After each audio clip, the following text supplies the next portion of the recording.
அனைவருக்கும் விநாயகர் சதுர்த்தி வாழ்த்துக்கள். விநாயகரை வருடத்திற்கு ஒரு முறை பார்வதி தேவி நம்ம வீட்டுக்கு அனுப்பி வைக்கிறாங்கங்க. அந்த தேவியோட அருளும் அந்த விநாயகரோட அருளும் நமக்கு பரிபூரணமாக கிடைக்கணுன்றதுக்காக அனுப்பி வைக்கிறாங்க. உங்களுக்கு வேண்டிக்கிற அத்தனை விஷயமும் நடத்தி கொடுப்பாங்கங்க. விநாயகருக்கு இனிப்பு பண்டங்கள் செய்து வைங்க, ரொம்ப பிடிக்கும்.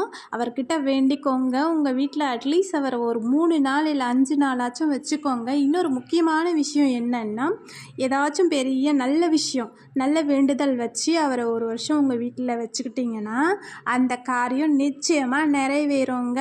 அவரை அழகாக அரிசியில் வச்சு ஒரு காட்டன் துணியில் வச்சு பேக் பண்ணி பூஜை ரூமுக்கு மேலே வச்சுருங்க. உங்கள் வேண்டுதல் நிறைவேறுங்க. போலும் எழுன்றனை நந்தி மகந்தனை ஞான கொழுந்து